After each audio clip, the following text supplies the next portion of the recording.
Good morning. Welcome to the final session of the 29th Annual Eggs and Issues from the Spencer Chamber. I'm Sharifa Jones, Executive Director of the Spencer Chamber, and I will be your moderator today. I'd like to thank Spencer Municipal Utilities for live streaming, putting on YouTube for taping to replay later, Mediacom, who is recording for later broadcasting, Spencer Radio Group for airing live on 102.5 and KICD 1240 AM, and the Spencer Daily Reporter.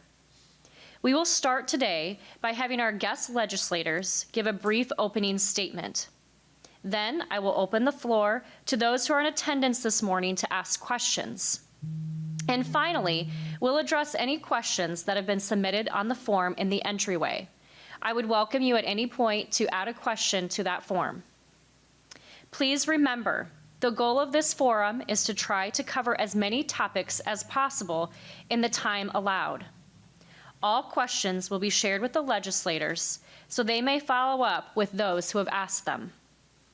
Next, I'd like to thank our legislators who represent this region for giving of their time during this informal forum, and especially on a weekend. Let's start with our opening statements today. I would welcome Representative John Wills to go ahead and start.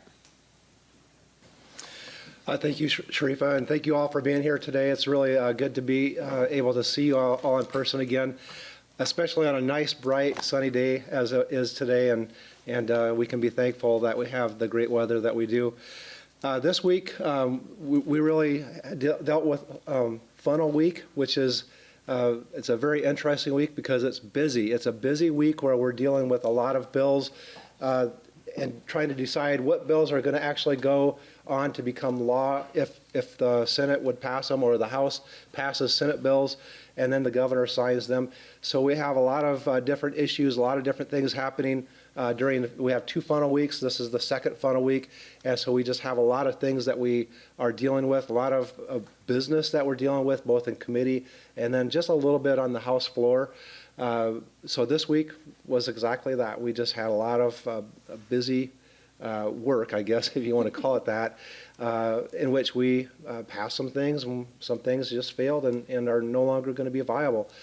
But the last month since we've been here, we've done a lot of things, and so we're really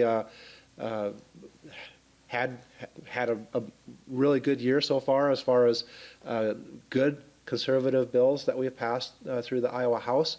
The Senate has taken up some of the things that we've moved forward, and actually some things have already become law, and the governor has signed them. So I'm looking forward to hearing what you all have to say, because that's why we're here.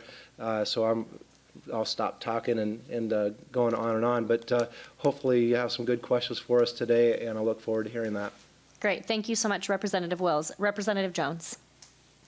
Yeah, thank you all for being here today. I know we're looking at some pretty nice weather, so hopefully you can enjoy that afterwards. And I think the other two are going to a parade. Is that right? Hitting up Emmitsburg? Awesome. Well, it has been an honor to represent the city of Emmitsburg, and so it's a little sad to not be a part of that parade today, but you guys will do fine. So I'll just back up a little bit and talk a little bit about what Funnel Week means at this stage. So our first Funnel Week, that's when bills had to be out of a committee. If they weren't out of committee, they were dead. This is the second funnel, which means bills have to have made it out of one chamber and out of committee in another chamber. So that's a pretty high barrier, and that's a lot of progress for a bill to make in a pretty limited amount of time. What that means, though, is that this week is kind of the week of heartbreak, right? So people have poured the last year of their life into a piece of legislation and tried to get it moving forward, and it just didn't make the progress it needed to be. And in some cases, it's the fiscal note. In some cases, it's a personality conflict. Someone just can't get there. And other times, it's just we're just not ready for this yet. So there's a lot of frustration, I think, this week, just because folks are trying to get those bills over the hurdle and get that necessary progress made. At the same time, while we say these bills are dead, nothing is ever really dead. It can always be revived as an amendment, as a piece to another bill, and in appropriations. So we've just got to be careful about how that all shakes out. I will say things are getting quieter.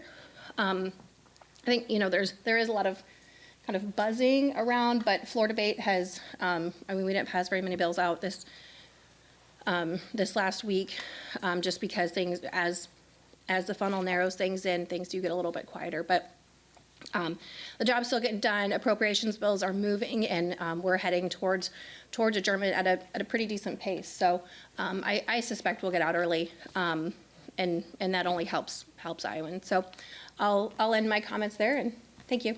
Great. And Senator Raleigh.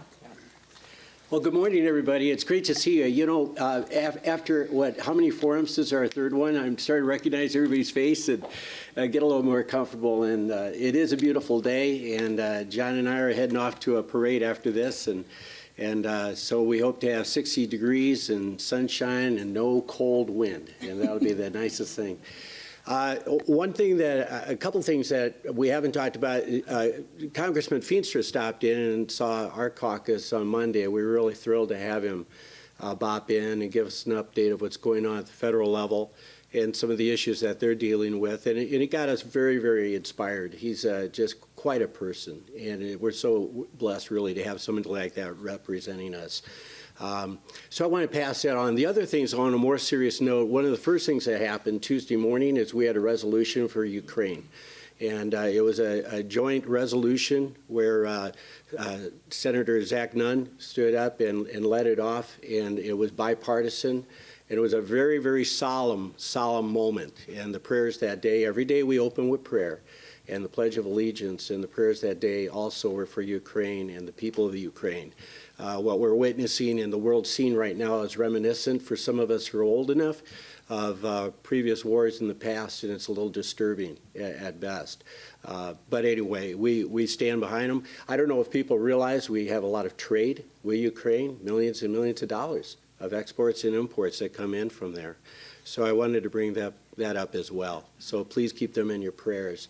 As far as the Senate is concerned, it's been amazing. As far as the House files coming on over, you guys sent a whole lot of stuff. And so what happens with that, from what I've learned, is that it gets processed, it gets looked at, we take it to standing committees. I had 4 different standing committees, and every time you have a committee, we caucus before that, go through the bills, and what I noticed is there's some bills that little language is changing, some amendments are being looked at, and they're getting ready and prepared for debate for the floor. We did not have any debate this last week because most of the work was done with the bills and processing that. And along that line, a lot of discussion takes place. You find out who's for the bill, who has problems with the bill, and you work through that. It's impressive. It's very much a team effort with the House and the Senate working together, to get this through. So other than that, it was just a matter of meeting with people. I can mention several bills that come to me personally, I'm not authoring these bills, but I am affected with them a little bit. The airport parts and services sales tax exemption is one that kind of near and dear to me, with the Spencer Airport right here. And also being from originally from Cedar Rapids and knowing that airport, throughout the state of Iowa, we're very interested in being competitive with other states around us with providing parts and services. But that's a little bit of the weeds. We'll talk about other things, I'm sure, with your questions. And I want to thank you all for being here today. And whatever you do, enjoy this beautiful weather. It's wonderful out there. All right. Wonderful, thank you. We're going to go ahead and start with questions. I'd like to invite Michael Schnoes to the podium. And Michael has a question regarding Iowa law enforcement accountability. Hello. Dave, this kind of more towards you, but this last January I was invited to the Capitol, and a senator introduced a bill to hold state and county attorneys accountable for their actions. For example, if a county attorney refuses to prosecute an individual, there's nothing that we can do as citizens or even law enforcement. And the bill was actually directly towards county attorneys that if they're not going to do their job, what are we going to do to go past them? And then on the other flip side, I know one county attorney in the state of Iowa asked the state attorney's office to prosecute an Iowa teacher for fraud, falsifying documentation, and perjury. And after a few weeks, the state attorney's office told him no. So the other part of the bill was dealing with that. But unfortunately, the bill didn't make it through funnel week. So in the next year, would you be willing to work with the other senators to try to get that bill passed next year? What bill was it that was it, Michael? Do you I'm know? not sure. I can't remember the name or the number of it, but I know Kevin Kenny was part of it. Okay. And I've worked with him on subcommittees, and I could tell you that I'll look into it. At what you're explaining to me, absolutely. That would be something I'd be willing to work with and take a look at it. Thanks, Michael. Great. Thank you for your question. Representative Jones, Representative Wills, did you have anything else to add from what Senator Rowley mentioned? So I don't know about this bill, but kind of maybe some light that I could see happening with that process. County attorneys are elected people. The Attorney General is an elected person, so they do have discretion. And I think sometimes folks don't understand maybe their role in the community. If you look at the county attorney's website, they explicitly list that they don't represent private individuals and those kinds of things. Their job is to represent the county. And so I think there's a lot of confusion sometimes about, I hear people say, well, I'm going to press charges. Well, that's not on a private citizen, right? And so I think we can do a better job in the legal community of kind of explaining what the county attorneys and the city attorneys really do and who they represent and who their client is.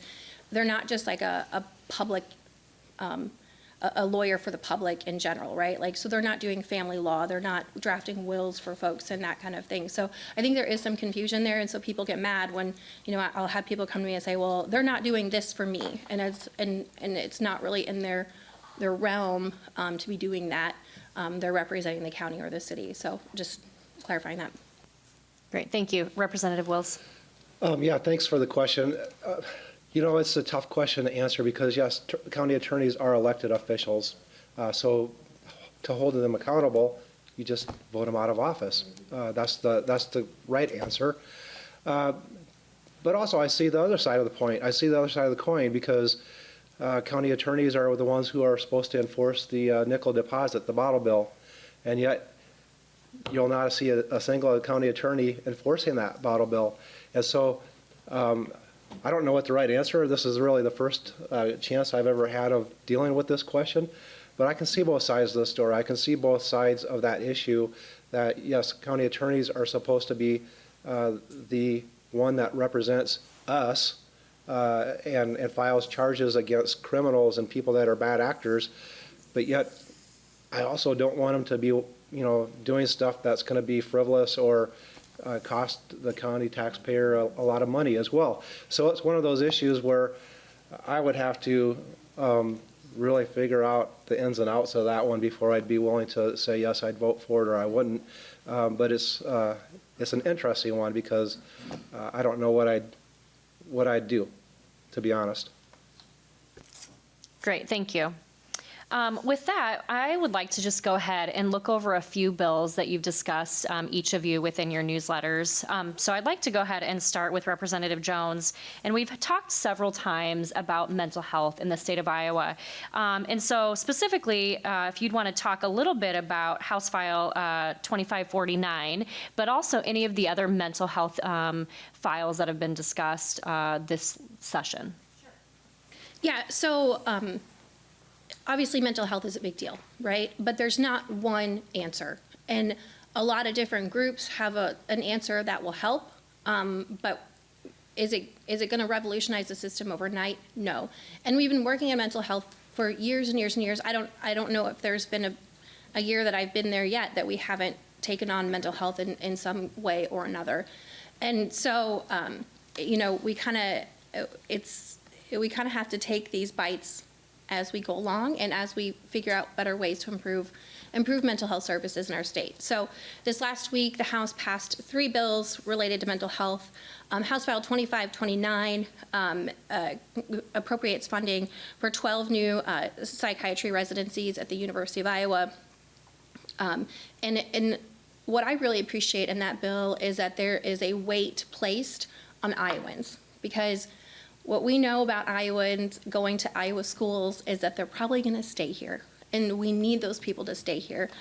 John Wills and I have worked on legislation regarding non-compete agreements and mental health, and unfortunately that bill didn't go forward, but we were able to get a bill going in related to healthcare and non-competes in general. So I think we've at least started that conversation, and we've poked a few people that hopefully they'll tone down those non-compete agreements, because what we see is that young folks get out of school, they're just excited to have a job, they willingly sign a non-compete agreement because this is the job of their dreams. They start, they get into it and realize it's not what they thought it was. And then they're locked in for 2 years and 100 miles. So rather than stay in our local communities, they move.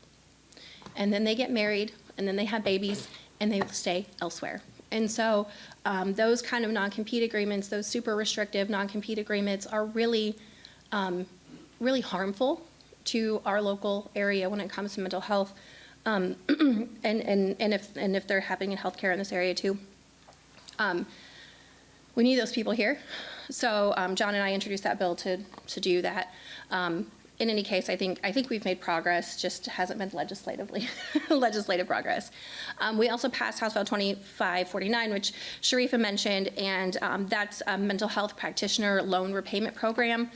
We all know that student loans are very, very, very expensive, and it's very hard to, when we have such a reasonable cost of living here, and these kids have these astronomical student loans, but they're getting, offers from around the country where they're going to get paid more. Granted, they're also going to spend more in their cost of living, but it's tempting, right? It's tempting to take that money. So we have a loan repayment. Well, this will establish a loan repayment program if they agree to practice in Iowa for 5 years. So it's going to take some time, right, to get that off the ground, but it's in the works. And then House File 2546. That requires Iowa Medicaid to establish a rate for psychiatric intensive care in Iowa. So I think that just kind of levels the playing field and makes sure that these folks are being compensated appropriately for those services that they are rendering to folks. And so hopefully that helps practitioners want to stay here and makes it easier for them to stay here. Wonderful, thank you. Representative Wills, did you have anything that you'd like to add on that? Yeah, so I won't talk about the bill specifically, but I'll just talk about, for the last, I've been saying this for 6 years at least, mental health in the state of Iowa is at a crisis. So we really need to look at what can we do, what do we do, how do we deal with mental health across our state. And if it was an easy problem, it would be already fixed. But it's not an easy problem. It's definitely something that we really need to concentrate on and look at and study and come out with good legislation. And I think we have over the last 3 years. 3 years ago, we dealt with adult mental health, and we revamped our adult mental health program. 2 years ago, we did children's mental health and dealt with how we do children's mental health. Last year, we took property tax levies off of the table and are funding mental health directly out of the state general fund. Many people didn't know you were paying for mental health right out of your property taxes, and so last year we took that away and are funding it out of the general fund. So we have been dealing with mental health, and then the 3 bills that Representative Jones just mentioned. But it's more than that. There's a lot of things that come into play when we're dealing with mental health, that you wouldn't even think about. The non-compete agreements is a perfect example.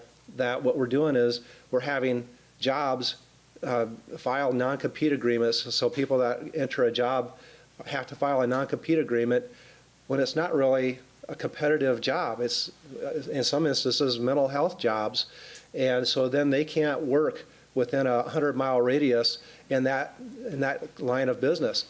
Well, what Representative Jones and I have really been looking at and talking about is, if it's not a trade secret or if it's not something that's important, that job needs to have that person not work within a radius, why are we allowing these non-compete agreements to happen across the state of Iowa? What it's doing is it's hurting Iowans and individual citizens. And so we'd really like to reduce the availability or reduce the ability for some to do non-compete agreements, just simply for the fact that it's really clamping down on the job market. We have a workforce issue in the state of Iowa, and we need to really fix that. We need to make sure that people are able to work when they want to work. In fact, even if they don't want to work, they should be working.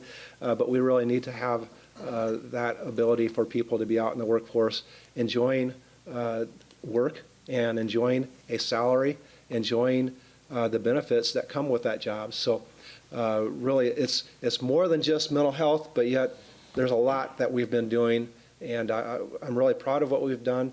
We have a long ways to go yet. Great, thank you. And Senator Raleigh, if you'd like to add anything.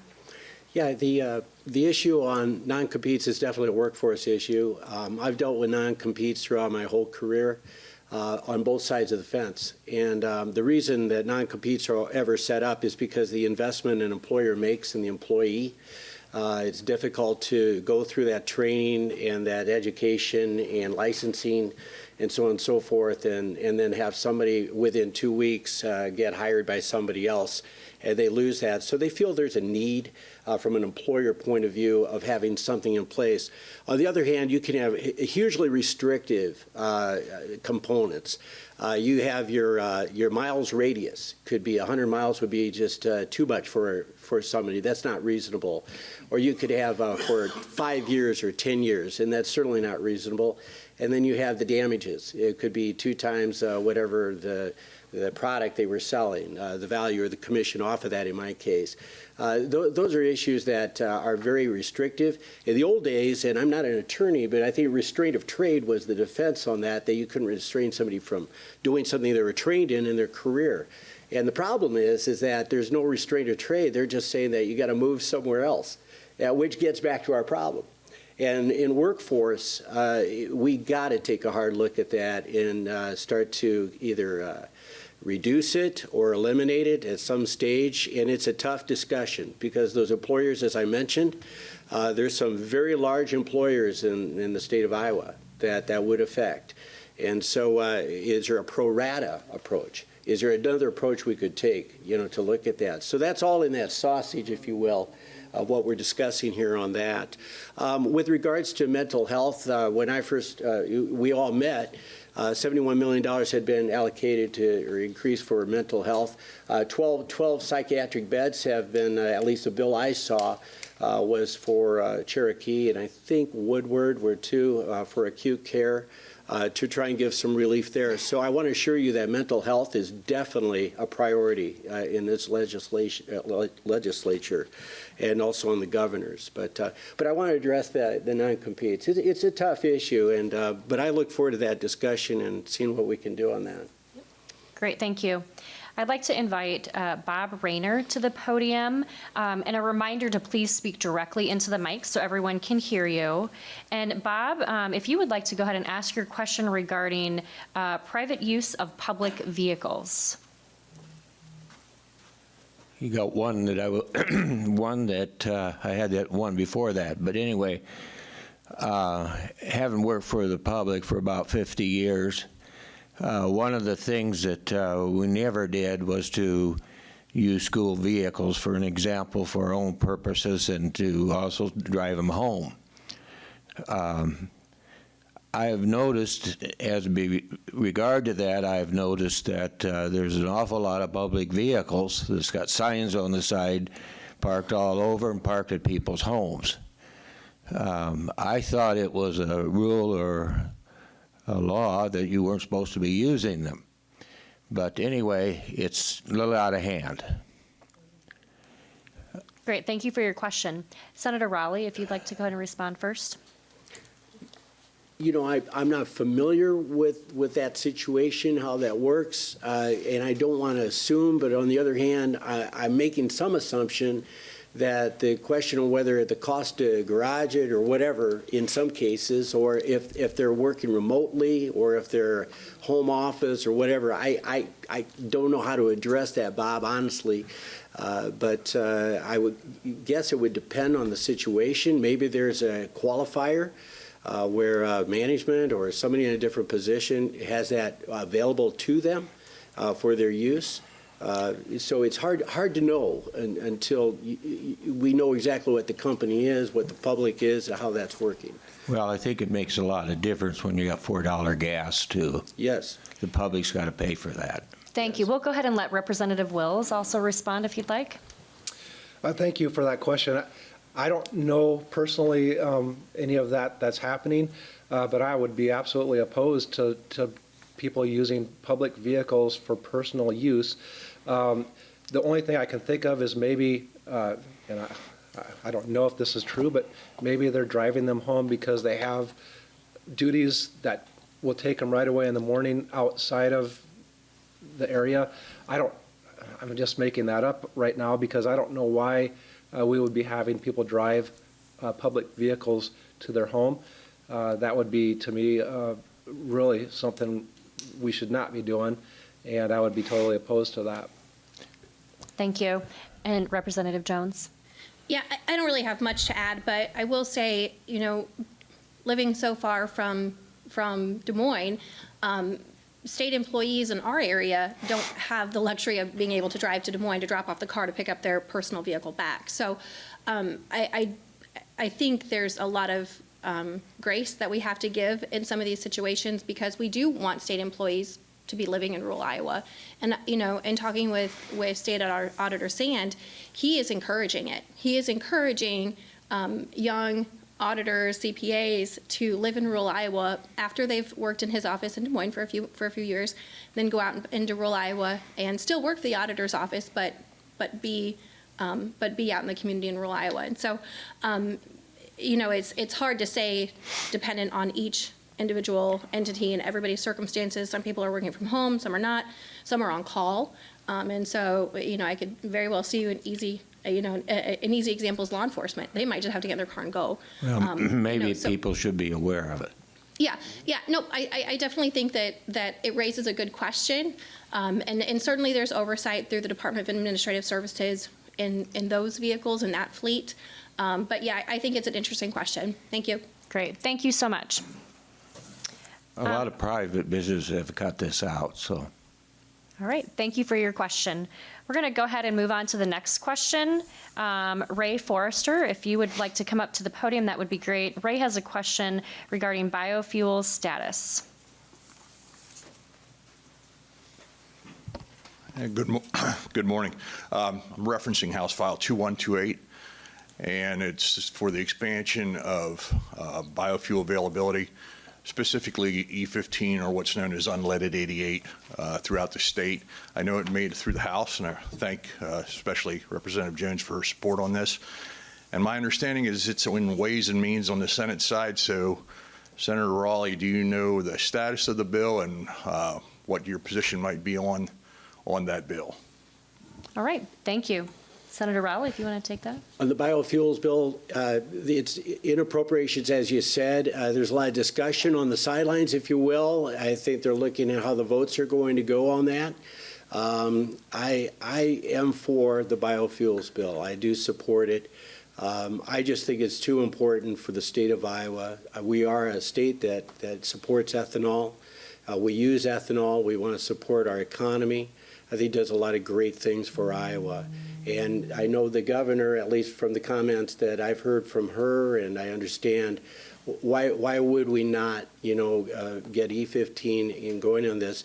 This bill itself is helping a lot of people transition and adjust as far as the retailers. And there's a lot of pushback on that side, and I certainly empathize with that, but it's a complicated bill.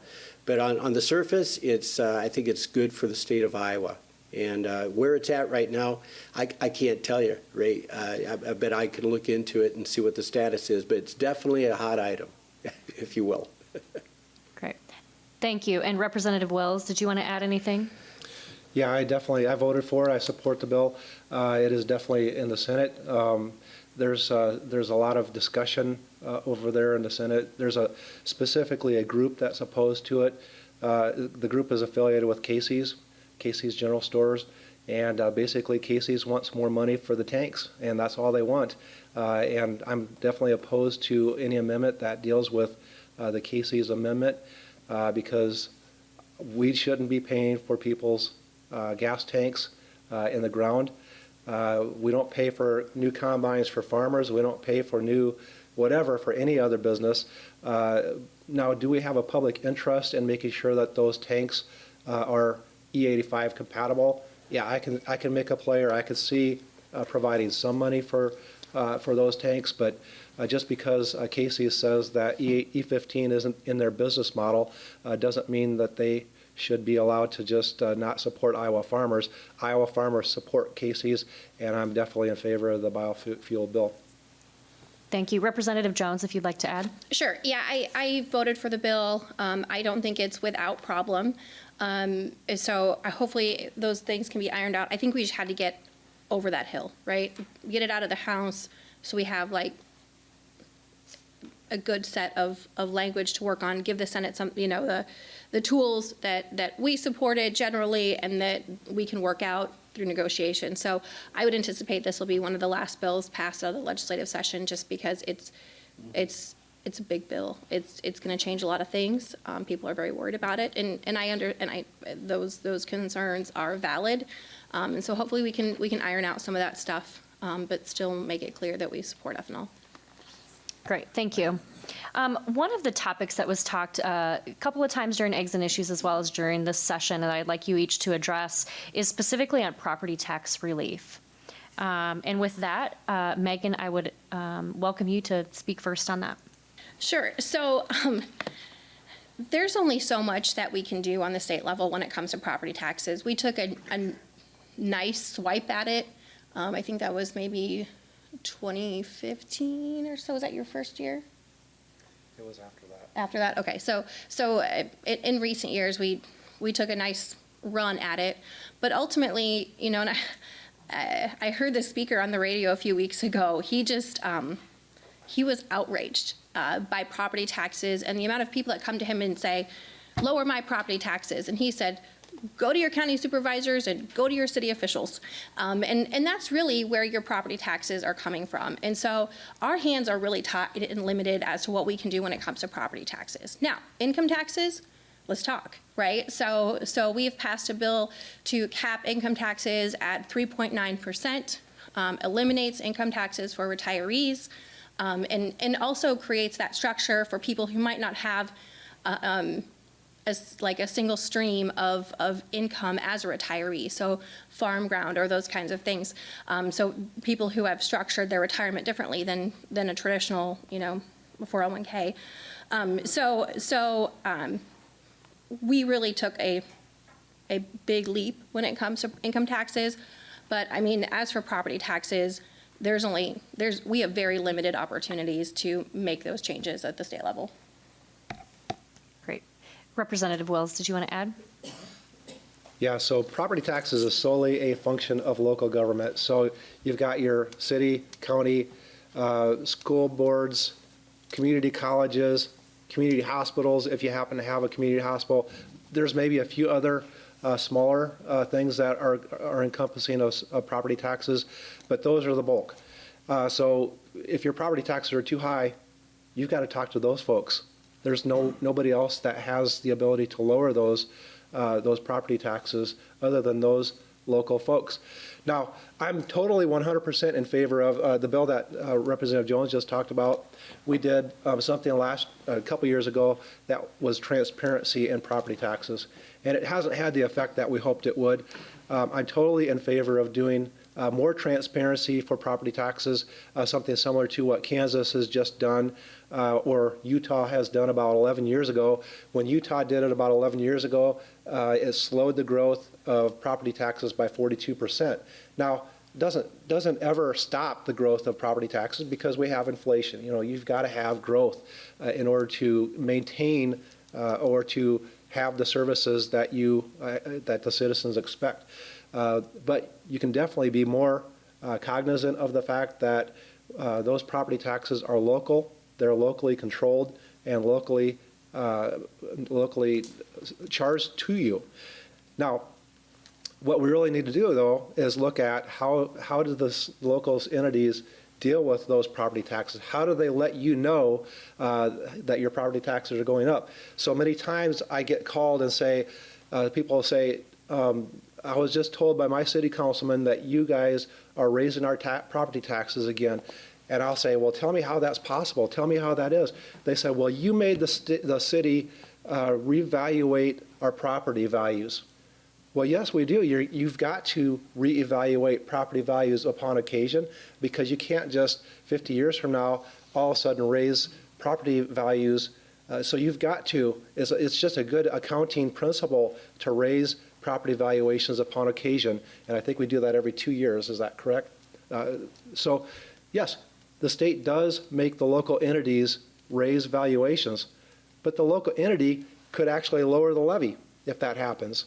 That's exactly what should happen. That's exactly what could be happening, but it's not. Instead, what's happening is your valuation, and I hate to be picking on cities and counties, Northwest Iowa cities and counties are really doing a good job. So I'm not hitting on the city of Spencer, because I know the city manager's here. So is the mayor. So I need to say that right out front. I'm not hitting on the city of Spencer, because I don't know what your situation is. But what I am saying is there are some cities and there are some counties in the state of Iowa that, well, your valuations went up 4%, so that means the state's making us raise your property tax by 4%. Well, that couldn't be anything further from the truth. That city, that county, that hospital, that school board all has it in their control to lower the levy if that's what they feel is the best for their situation. And so I'm pretty passionate about this issue, and I really think that the citizens need to understand property taxes, need to understand how they work, because they are so important for your local government. They are so important for how our cities, counties, schools work, but yet they impact you directly. You're the ones writing that check out directly to the county twice a year, and that's the worst tax you possibly have. I know it because I pay it too, but we need to understand how it's done. I'm all for having some transparency, and one of the things that this Utah or Kansas bills would do is if the city or county has to raise taxes, and it reaches a certain threshold, they must send a postcard out to each property owner saying that your taxes are going to go up. Now, the cities and counties have been opposed to that in the past because it costs money for that. It costs money. It's a cost to the cities. But I really think that in the interest of transparency, in the interest of making sure that people understand how their property taxes are working, that it is a good thing to do. And so that's one of the things that I'm going to be looking at. I don't know that we'll get there this year, but one thing I'll be looking at in the future especially. Thank you, Representative Wells. And Senator Raleigh.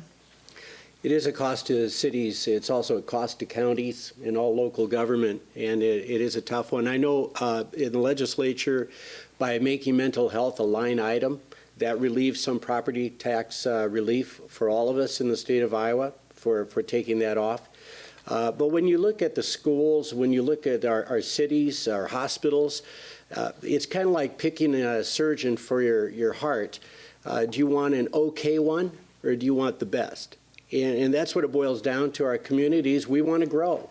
And we want to provide the best for our kids. We want to provide the best hospital that we have and to be able to invest in those. And that's always the yin and yang of property tax and how that works. It's true.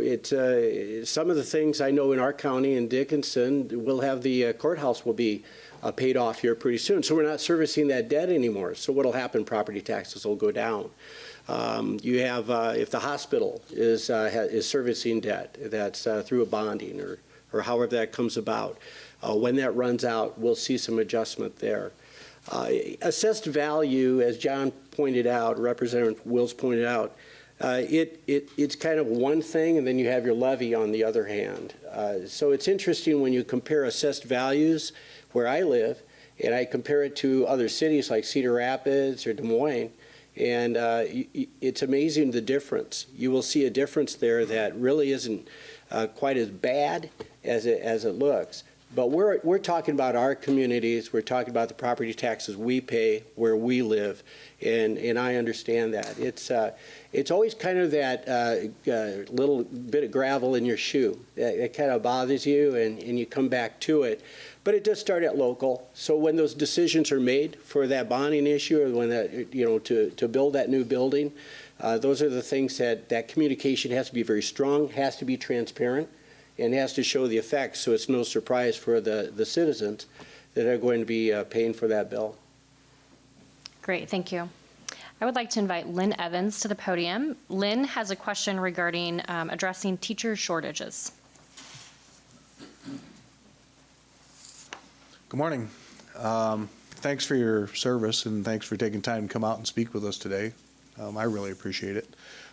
You've talked workforce and labor shortage already today, and one of the areas that we're going to be hitting a crisis point, if we're not already there, is in our school systems, public and private. We have more teachers who are leaving the profession due to retirements primarily, but also leaving the profession to go into other careers than we have coming out of our preparatory programs to replace them. I know that there was some bills presented this year that could address some of those issues. So if you could talk about those, and then maybe discussions moving forward in future legislative sessions. Thank you. Great, thank you, Lynn. Senator Rowley. Lynn, I don't have the specific bill in front of me, but I know licensing, there's some bills out there that are working on giving the teachers as far as getting them involved. I think that was part of it, I think, if I'm not mistaken. There's quite a bit of attention to the teachers' workforce of what happened with COVID, for example, in sort of mandates. We went through that period of time the last 2 or 3 years. There's no doubt there's been a great resignation where people, just decide to retire out. And when teachers and all that through the last 3 years looked at that, they decided that they'd go somewhere else and or else retire and just call it a day, which was unfortunate. And it's no surprise. I think everybody has heard of this. You and I, where we educate a lot of teachers, came out of that. Their enrollment actually is down a little bit.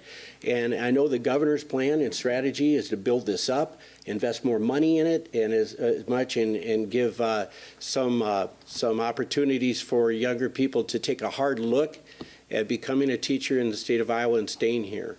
I'm not familiar. I don't have a bill in front of me. I had a great list here, but I don't have that particular one. So that's what I know at this point. Great, thank you. And Representative Wills. Yeah, so this is a great question. Workforce is an issue all across the state, not just one segment or one sector of the state, but teachers have been, it's not a new issue. This has been something that has been building over the course of about 10 years. Enrollment at University of Northern Iowa, the teaching program at our Regents University, has been declining for the last 10 years. And so it's been a problem that we've been aware of.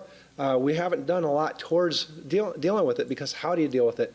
So I actually have a bill that it's probably not ready for prime time yet, just as Representative Jones said, but we'll come back at it again next year. But I have a bill that will allow streamlining of licensure for teachers. Right now, we have paras teaching our kids. We have people that maybe have a 2-year degree teaching our kids as substitute teachers. So we have a crisis, and I totally 100% agree with you. So a lot of people have said, well, just raise their salary, raise the beginning teacher's salary. Well, that's easier said than done, because when you raise the beginning teacher salary, now you have to raise everybody above them, their salary as well. So we're talking maybe even billions of dollars. And so it's a big issue. And so Again, I said this before on another issue, but if it was an easy problem, we would have fixed it years ago. So we really need to look at this. But I think, and I really believe, that we need to change how Iowa does business. We need to change how Iowa selects its teachers and appoints its teachers. The bill that I just mentioned that I co-sponsored would be a bill that would allow maybe a more mature person, somebody that's had some experience, who wants to say, I want to change my career. I want to go into teaching.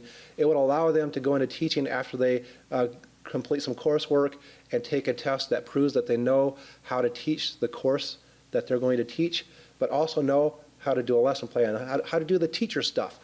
And so we really need to look at those kind of things as a way to get teachers quickly licensed, quickly moved into the program, quickly moved to teaching our kids, because really that's our future. Our kids are our future, and we need to make sure that our teachers, and by the way, there's been a lot of discussion about teachers across the state.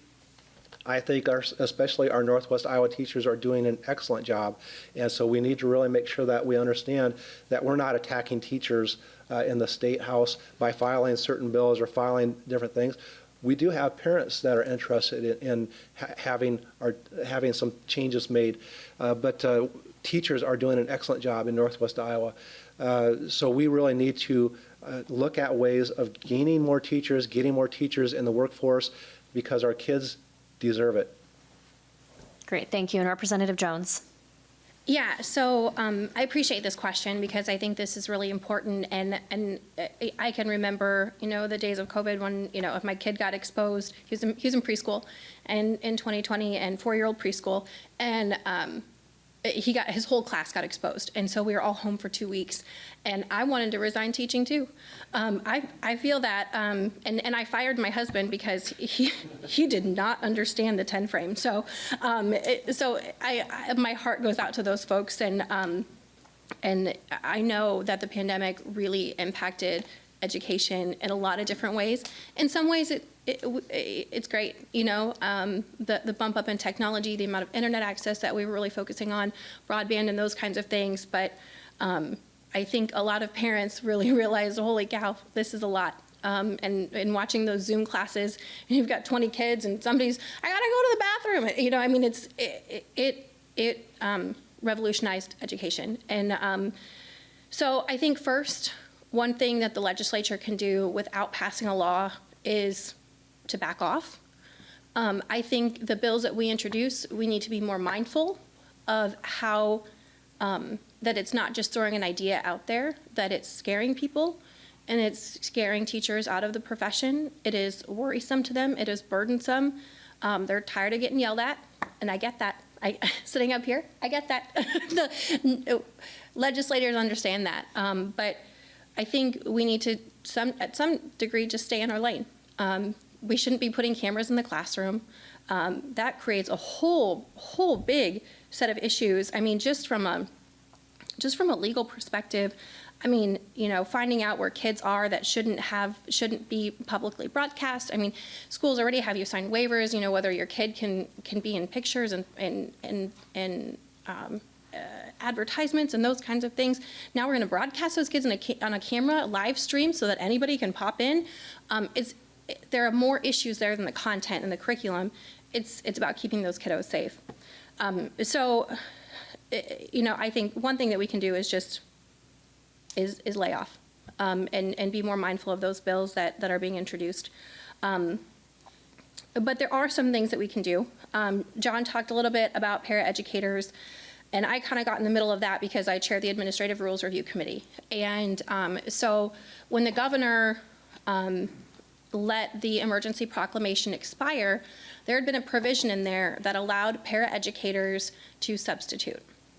And when that proclamation expired, there were a lot of schools that were freaking out because they had paraeducators serving as substitutes. They were the backup, right? And they needed them. And so when that proclamation expired, suddenly at midnight, those people couldn't be in the classroom even in an emergency situation anymore. And so the Board of Educational Examiners slammed rules through in 5 days that said that it was okay, that they could do it, but there weren't really very strong parameters on it to protect the teachers and to protect the substitutes and to protect the paraeducators. And so we passed a bill. We passed a bill out of that committee, but then also it's out of the House. I think it might be out of, is it out of the Senate too? I hope so. Okay, I think Helker had it. I'm pretty sure. But what it did is it put some guide rails on using paraeducators as substitutes. So first, administrators need to do a good faith effort for a substitute first. And if you can't find one, you can use a paraeducator, but you've got to pay them at the higher rate, right? Because what the fear was is that schools would say, oh, well, we can pay this paraeducator $12 an hour, which is a lot cheaper than a substitute, so we're just going to do that. Well, that's, as John was talking about, that's a disservice to those kids in that classroom, and to the paraeducator too. That's really taking advantage of that person. And then we're going to put a sunset on it so that we can reevaluate this over the summer. But yeah, that does help, but it's not the key. John talked about licensing, also something that we can be doing, getting those student teachers in the classroom faster. That's a pretty exciting proposal. I think people seem to be very supportive of it. You also, I don't think you talked about the Praxis Test. Oh, no, I didn't. Do you want to talk about that? That's always been your bill. If you want. Sure, go ahead. So we've had a Praxis test, which is a test that teachers so let me back up. For about 7 years, I've been opposed to this Praxis test. So what happens is a person applies to enter the teaching program at one of our colleges or universities. They have to take a test oftentimes to enter that program. They go through 4 years of education to learn how to become a teacher. They have to take a test to graduate from that program.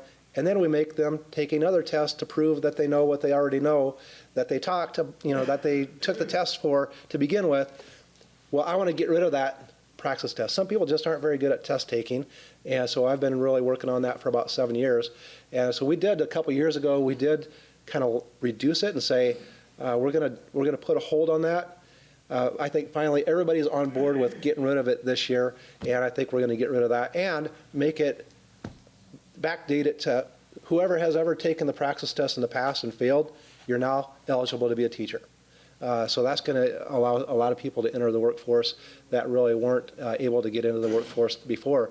So really excited about that. It's, when we talk about sometimes it takes years for things to happen, that's a good example of what took years to happen. And people were definitely opposed to it 7 years ago. And today, I don't think you can find anybody that's opposed to it. So just need to have some time.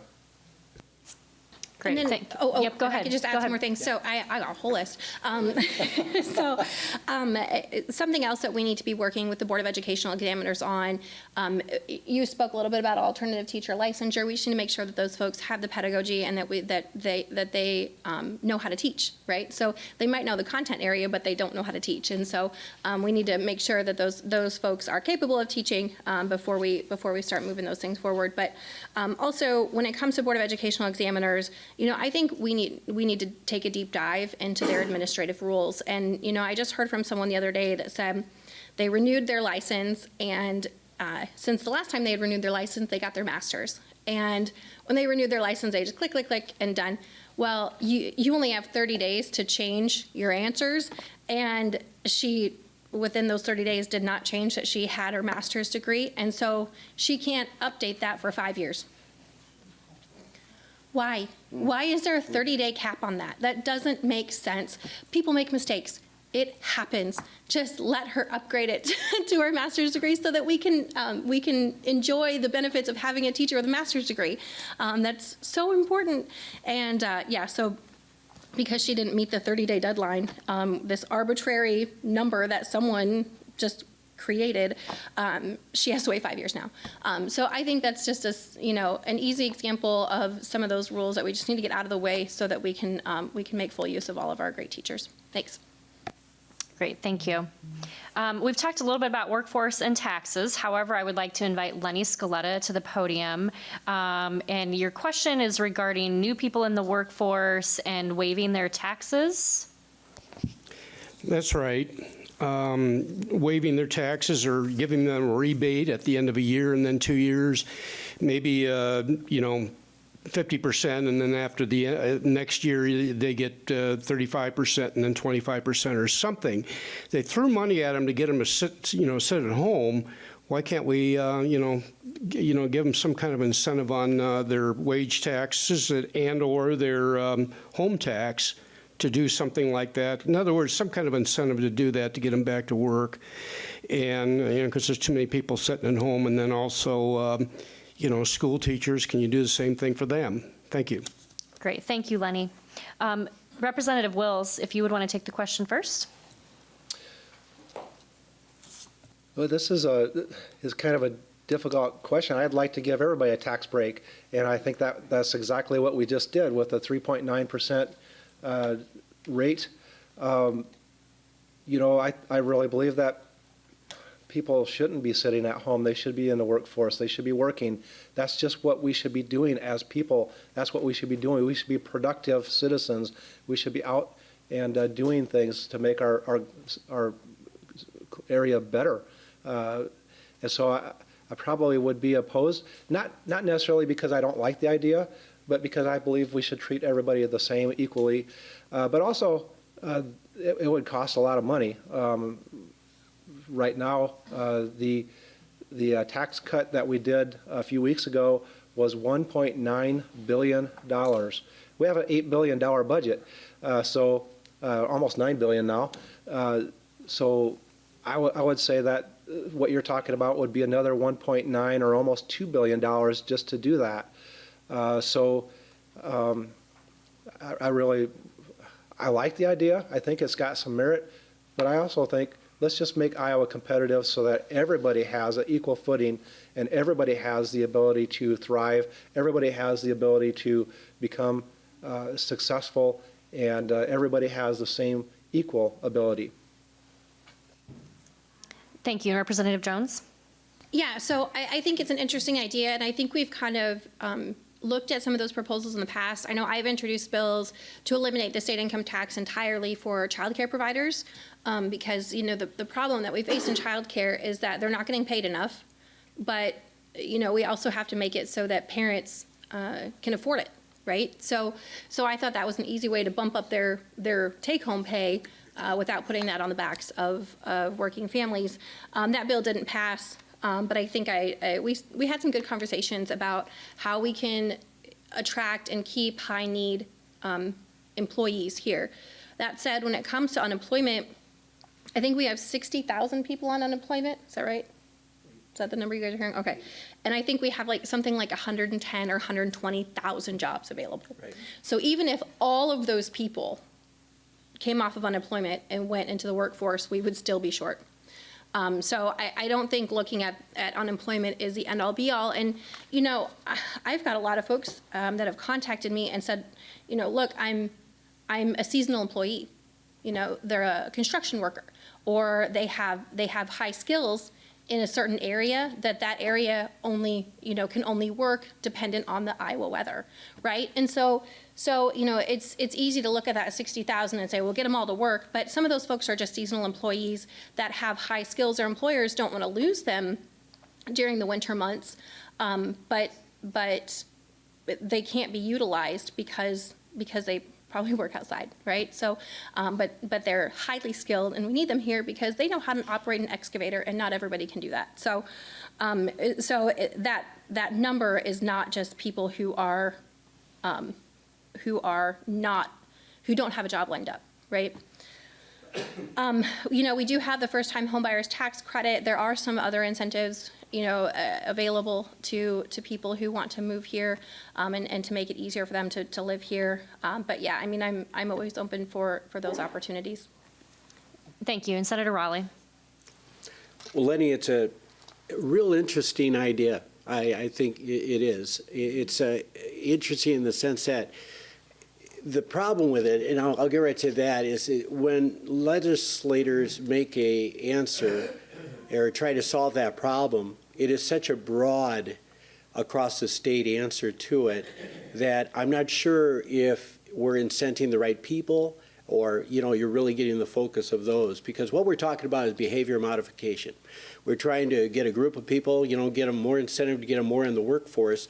And as Representative Jones said, we got plenty of jobs out there right now. So I think what we've been doing is we've lowered, of course, the state income tax, and that's in the process, as Representative Wills said. But we're also reducing benefits on that unemployment side and kind of trailing that off a little bit. Now that's when I talk about behavior modification, that's kind of telling the whole group, here's where we're going, and it gives everybody advance notice for that of what's going to happen. Is it a negative stimulus? It is, but not really, because it's more of an encouragement or incent to go ahead and look at all those jobs that are available and to get out there in the workforce. So I look at it more this year as I've come in as seeing these have been good ideas to just kind of encourage those folks who over the last 2 years might have been a little more complacent, and I'm being kind, when I say that, complacent in that, and rightfully so, because there weren't a lot of jobs available. They couldn't work at the restaurants. They couldn't work at the bars. They couldn't work at a lot of places. Then you throw the mandate on there, they couldn't work at a lot more places. So, but I do like the idea, so I don't want to come out of negative. I just wonder how that would approach for a whole group of people throughout the state. But I thank you for bringing that up. Great. Thank you, Senator Rowley. I would invite Tim to the podium, and Tim has a question regarding digital sales tax issues, specifically referencing House File 2520 and Senate File 2372. Thank you and good morning. My name is Tim McCullough. I'm the new president and CEO of Iowa Lakes Electric Cooperative, housed out of Esterville. And I'm here, I have one comment and a question also regarding those bills mentioned. I appreciate the earlier comments about keeping Iowans working in Iowa. I'm a Iowa-born, raised, and educated person from Iowa State University and now back living in Iowa, working and serving our member owners here. My concerns or comments I wanted to share was the concerns over the net metering and solar setback bills that recently did not make it through the funnels and how they could have impacted our member owners and electric customers across Iowa. I'm advocating, as the Iowa Association of Electric Co-ops does, and for our member owners, for an all of the above energy strategy that we have to maintain. Both of those bills could have harmed our members and created cost disparities between electric customers. The question that I have for you is one of the top priorities this year for the Association of Electric Co-ops and our members was the digital sales tax parity issue that was created a few years back, really as an oversight by not including electric cooperatives in the exemption for digital sales tax products. The language to fix that is included both in House File 2520 and Senate File 2372 this session. And both of those accomplish the association's priority to fix that parity. They have different means of accomplishing that. Given our druthers, I think the House File 2520 is a cleaner version of that language. Just like to hear, my question really is to hear your position on those and ask for your support to accomplish that priority this year. So thank you. Great. Thank you, and welcome to your position as well. With that, I would invite Representative Jones to speak first. Sure. So House File 2520, I was looking it up while you were talking, so I apologize for being on my phone, but I thought we had passed it. It passed 95-0. So it sailed out of the House. I thought I was going to run the bill, but I don't know what happened, but Dave Maxwell ran it, and he did a great job. So no, it's a good bill, and for those of you who are unfamiliar with what happened there is a few years ago, we passed the digital sales tax, the Amazon tax, because what was happening is that, people were figured out that they were not being taxed, sales tax online on online goods.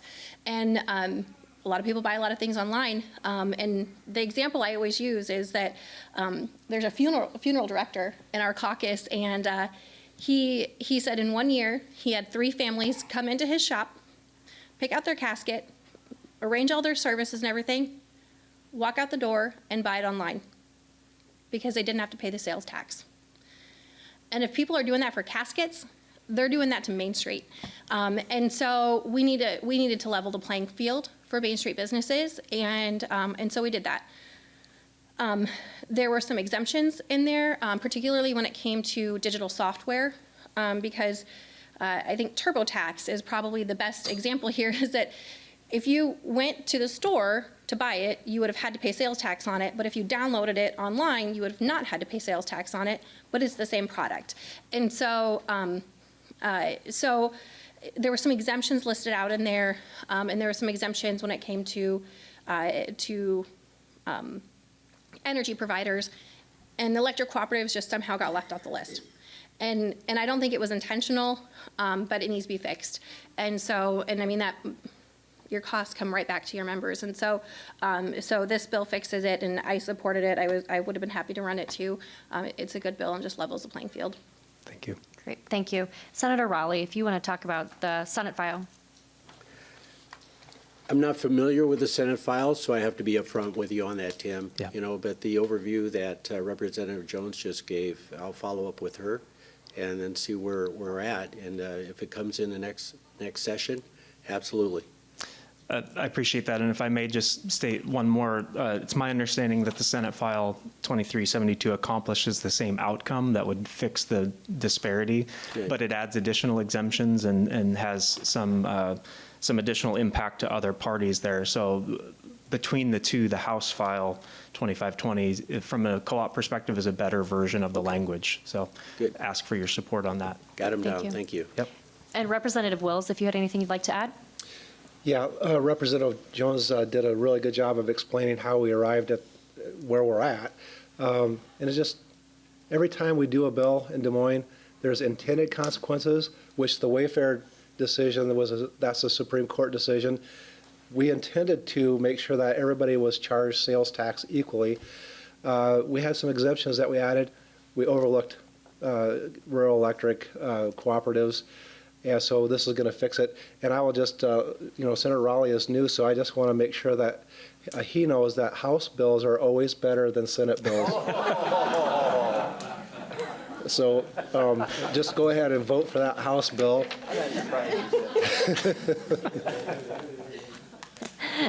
Thank you. Yes, go ahead and follow up there, Senator Raleigh. I'm not going to follow up with that remark. I know that, maybe privately.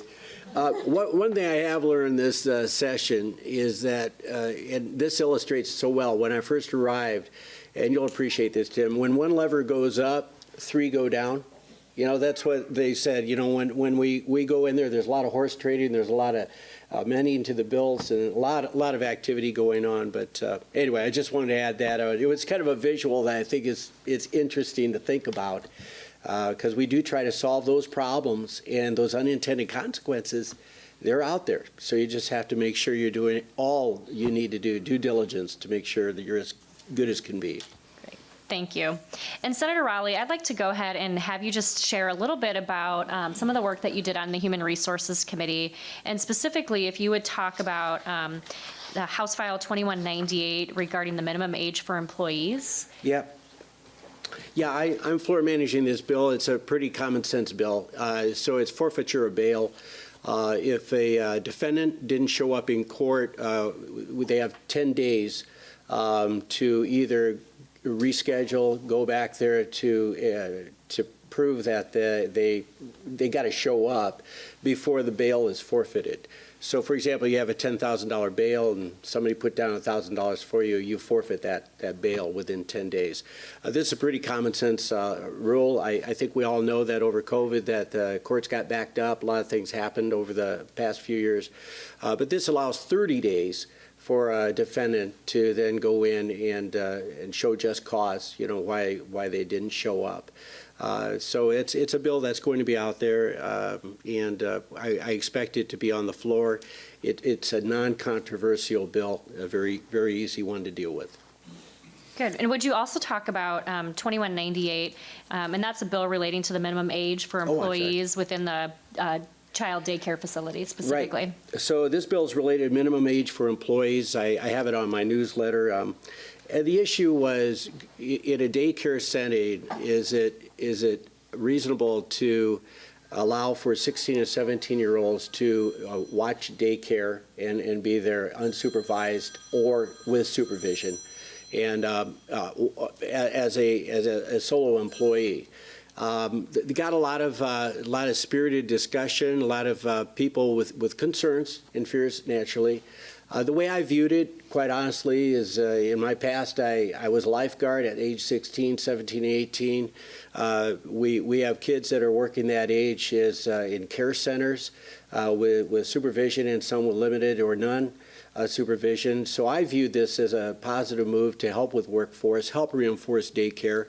And the thing that struck me in the conversation was the hiring practice, the vetting of the employee, all those employment practices that a daycare has. They should be well in place in order to vet any person, no matter who they are, and whether they're a good employee or a good prospect for that candidacy for that position. So that is a bill that I'm not sure where it's going to go, but I was on that subcommittee, and I thought it was worth, after the standing committee, we moved it on up for debate. Where it goes from there, it just depends on whether it'll make it to the floor or not. But I found it interesting for the discussion, because it's a way of helping relieve workforce on down the road. And I understand the concerns, but I still think we ought to have the discussion. So I'm looking forward to floor managing that. Great, thank you.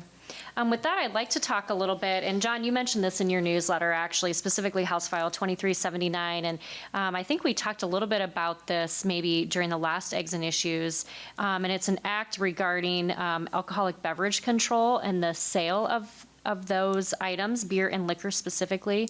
If you would talk a little bit about that. Is that the one that, and maybe it's a different one that Megan was working on with, specifically with Century Farms? Yes, yeah.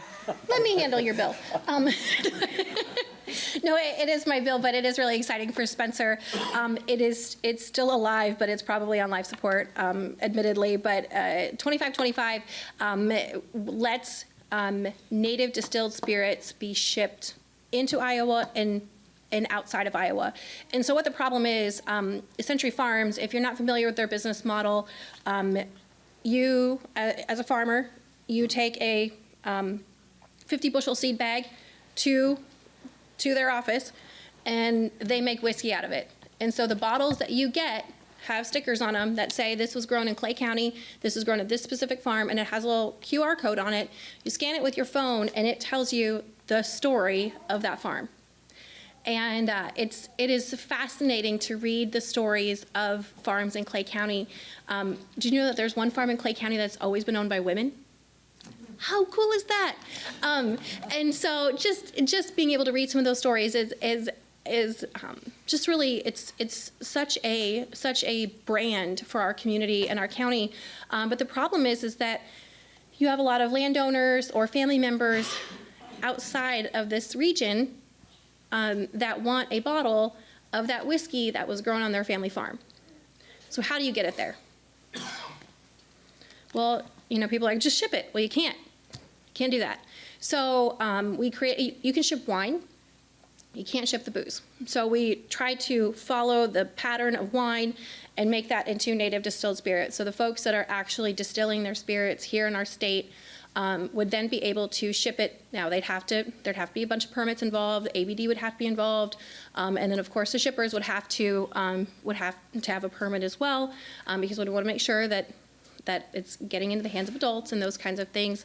But it is a really exciting bill for a lot of distilleries here in Iowa. Revelton Distillery in Osceola, they make some pretty interesting things that people outside of Iowa just want to buy, but they just can't get it. There's one distillery that keeps coming to these subcommittee meetings, and they keep talking about their pickle vodka, which whatever. If there's a market for pickle vodka, fine, but they want to be able to sell it and distribute it, and they can't do it right now. So that's what this bill does. It's really exciting, very interesting, and hopefully we're going to be able to get that out of Ways and Means and then on the House floor. So sorry to steal your thunder, but it's such a great bill. Thanks, Representative Jones. Representative Wills, did you have anything you wanted to add to that? I was like, I don't have a clue what I talked about with this bill, because I talked about home-based businesses and food freedom in my newsletter this week. So I'm like, oh boy. So I'm glad that Representative Jones was able to handle that. And I agree with what Senator Rowley said on his bills. I agree with what Representative Jones just said. We really need to open up Iowa, become more free, have some of these issues be resolved fairly quickly versus having them just linger and people aren't able to send their favorite bottle of whiskey to their friend across the state or across the country. Would you go ahead and talk a little bit about home-based businesses? Because I think as we talk just locally about, businesses looking for employees and where have they all gone, and I think, locally we certainly saw that shift where individuals maybe had a side business, and during COVID that flourished, or they were able to really work on that, and so then therefore they left that job and then created their own business, which is great for the local economy. So if you would just want to talk a little bit about that. Well, I'll just start out by asking this question from everybody in the audience. What is one thing that Apple Computer, Harley Davidson, Hewlett Packard, I could name a whole bunch more, but what's one thing they all have in common? They started out as home-based businesses. And so what we're seeing happen in the state of Iowa is we're having a lot of cities and counties pass and create ordinances that prohibit these home-based businesses and put really kind of some frivolous requirements on them. For instance, in Dallas County, Iowa, you're only allowed to have one home-based business in a home. Well, why are we requiring that? Why is the county doing that? What purpose? And they can't give you a purpose. It's just they don't think you should have more than one. And so we passed a bill that would say that counties, cities cannot create ordinances that create undue burdens on home-based businesses, as long as that business is conducive to a residential neighborhood. And so it's a very common sense, practical way of doing things. So you can't have a business that has a lot of noise in a residential neighborhood because that's not conducive to that neighborhood or that kind of that quiet neighborhood setting. But you can have a business that creates widgets, that doesn't have an undue burden on parking and traffic and that sort of thing. But also with that bill, we created something called the cottage food or food freedom. And so right now in the state of Iowa, you're really prohibited from doing a lot of food type related business. In fact, we do have a law that says you can be a home-based bakery, but you can only sell $35,000 worth of stuff. Well, that's only probably a profit of about $2,000. And so who's going to create a home-based bakery and have $2,000 worth of profit? That's really not very fair to say that you can only have $2,000 worth of profit if you're going to put all of your blood, sweat, and tears into a home-based business. And so we created this cottage food industry. When Minnesota did something similar, the first 2 years, there were over 3,000 businesses created. And so this is really something that I think is going to broaden the scope of the state of Iowa and allow people to just thrive and do something. Now, it may not be their full-time business, but neither was Apple Computer when they first started out. Neither was Harley Davidson when they first started out, and yet they did pretty well for themselves. So I'm really concerned that by having these ordinances, by having these things, that we're hampering our next Fortune 500 business. Now that bill is in the Senate. It passed the House 66 to 13 or 14. I can't remember exactly what it was, but a very bipartisan bill. And so it's really something I think that we're going to see come out of the Senate maybe as early as next week and go down to the governor for her signature. We do already know that there's a problem with that bill that has something to do with some raw milk issue, but we're going to fix that in another bill before the end of this session so that we don't have to deal with that. But it should go directly to the governor next week, and we're going to be one of the few states that have this type of freedom for home-based businesses and the cottage food industry, and I think we're going to see some really neat things happen. I'm really excited about that. Great. Thank you, Representative Wills. With that, I'm going to go ahead and welcome, or go ahead and have all the legislators kind of just give their closing comments. And within your closing comments, if you could just talk a little bit about how you think the state of Iowa is comparing to other states or neighboring states specifically, and also if you're seeing through conversations just how Northwest Iowa is doing compared to other states of Iowa, specifically maybe rural areas, maybe if there's things that you can see that we're really excelling at, or if you see some best practices throughout the other states or other areas within the state that you think would be interesting for us to try to implement here as well. So Representative Jones, if you would go ahead and go first. Sure. There. Okay. Sorry. Yeah. So how Iowa relates to other states. Well, first of all, there are some states that we don't want to compare to, that we don't want to be like. But then there's other states that are absolutely jealous of our state. And there was an article a couple of weeks ago by a gentleman from Nebraska. And basically, he's telling the Nebraska legislature, look over here. Look over here. Look at what I was doing. They're doing great things.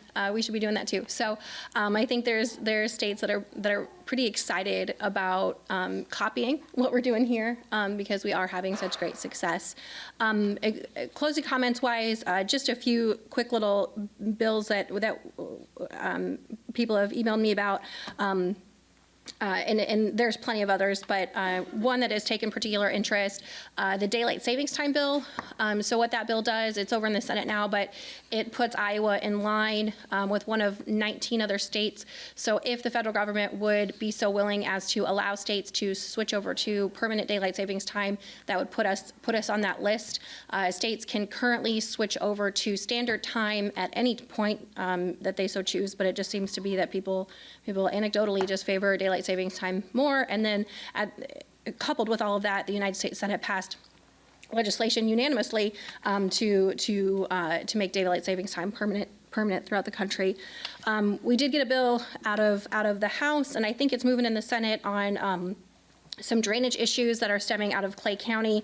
And if you want to email me about those, it's kind of an intricate situation, but hopefully we'll resolve some issues for Clay County and maybe save some property taxes at the same time. Excuse me, and I'm going fast so that you guys still have some time too, because I know we're on the clock here. But another bill that I'm working on that folks have, a lot of folks have reached out to me about, is the donor doctor bill. And with the invention of Ancestry.com and 23andMe, we're seeing a lot of cases where people's genetic composition is not the parents that they thought they had. So some folks may find out that they were switched at birth. Other folks might figure out that their father was actually their in vitro fertilization doctor. And so it's a really complicated and awkward situation for a lot of folks. And so what this bill does is criminalize that, criminalize using one's own sperm in lieu of the anticipated sperm that the mother was consenting to. Got a lot of emails on that. We're still working on it. Excuse me. My Marco Rubio moment. But we're still working on that, but I think we're going to see some legislation on that here shortly. So thank you all for being here. I appreciate it. Great, thank you. And Representative Wills, if you would address those few questions, and you do have some time too for your closing comments. Okay.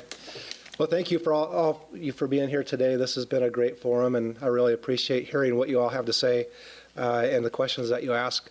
Sometimes I'm always surprised by the questions, and sometimes I have a good answer, sometimes I don't. As far as the state of Iowa, we've got so many comparisons. I can tell you right now, if we took today's tax system in the state of Iowa, we'd be ranked 33rd in the nation as far as tax competitiveness. With the new tax bill that we just passed a few weeks ago, we will be in the top 10. We can compare freedom. If you look at, I believe it was the Heritage Foundation, or I can't remember what the name of the group was that did this, but throughout COVID, they said we were the third freest state in the nation. We can look at unemployment, and you asked about Northwest Iowa. Iowa's unemployment, I think we're at 3.7%, which is pretty good. We could definitely do better. But here in Northwest Iowa, Lyon County, a few months ago, they were at 1.7. So we're way better than the state average and definitely the national average. Lyon County or Northwest Iowa has, in a lot of these metrics, is way better than the rest of the state because I think we have the values, we have the ability to really flex and be nimble and work, through our problems, through our issues. But we have so many different metrics that we could really look at. The state of Iowa, well, one metric, they don't choose just a slackard to give the response to the presidential state of the country's address. So Kim Reynolds gave the state of the nation response, and she did an awesome job. But that's because of the work that we've been doing in the state of Iowa that shows the rest of the nation, hey, Iowa's open for business. Iowa's doing a good job. We have so many good things going on in the state of Iowa, so many things that we should be proud of. And so I'm happy to have been a part of that. I'm happy to have been, for the last 8 years, a part of moving the state of Iowa in that direction, in those directions. As far as some of the things that we talked about here today, Senator Raleigh talked about incarceration, and we are sending a lot of people to jail for things that really I don't know that we should be sending people to jail for. And so that's one of the things that I just wanted to touch on. Our incarceration rate's really high, and we should look at that. We should look at, and we have been looking at, how are we going to reform our incarceration rates, and how are we going to inform our system as far as those kind of things. But Iowa, if I could tell one thing to our neighboring states, is Iowa's open for business. Iowa is competitive. Iowa is going to beat you, and we're never going to get tired of winning, as somebody recently has been very popular in saying. So thank you. Thank you, Representative Wills. And Senator Raleigh. Tiger. We'll never get stop winning. We like the idea of winning. Well, first of all, thank you guys for being here. Everybody being here today too, and listening to us. And your questions were excellent. And it's such a pleasure to be here this whole session and having these forums. Thank you. And so it's been fantastic. How are we comparing? What I gathered when I came into the legislature at the beginning was a learning curve. This was my learning curve to find out where we're going. I found the most motivated group of people I've ever worked with in my life. We're all working together to make Iowa, Iowa. And when I look even across the aisle and I get concerned about the discussions, where are we going with this? How are we going to get that sausage made out of all this? The fact is we are all Iowans, and it's really good to work together with this crew all the way through. When I compared to others, when I came in, I thought we were heading for a 0% income tax rate, right? And that's all right, because that's part of that process. You can't do it overnight. And what I learned very quickly, like some of the bills we're talking about have been on the docket for 12 years, and they've been working their way through. So it doesn't happen overnight. But this 3.9% flat tax is remarkable, and it made us stand out. The tax rate for retirees, eliminating that's in the works and coming down the pike too. We are becoming a more business-friendly state than we could ever imagine, of trying to draw more people back to Iowa and trying to bring more people back that are graduating from college to take a hard look at being that entrepreneur. We've got some excellent resources. The Tippie College down at the University of Iowa, Entrepreneurial Institute. We do that every year up here in Northwest Iowa. We invite people to come up and share their ideas and to grow.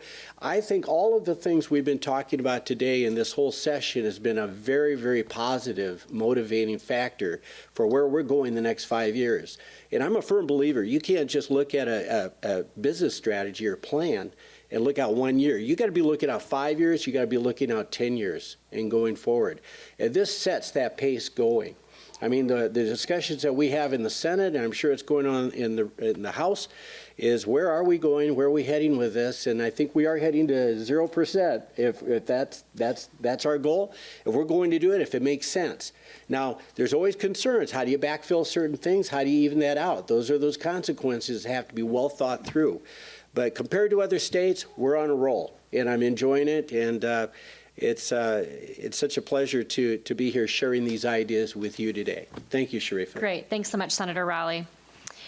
On behalf of the Spencer Chamber, I'd like to thank everyone for attending today and to those who submitted questions. Thank you again to our area legislators who are willing to give up their time on the weekend to share current information about what's happening at the State House. Also to our event sponsors, Spencer Municipal Utilities, Northwest Bank, and Clay County Farm Bureau for providing all that we need in order to make this possible. I'd also like to thank Spencer Police Department, Spencer Municipal Utilities, Mediacom, Spencer Radio Group, and the Spencer Daily Reporter for covering this forum so that all in Northwest Iowa can stay up to date on statewide topics. Please be sure to grab a legislator's newsletter that are out in the foyer.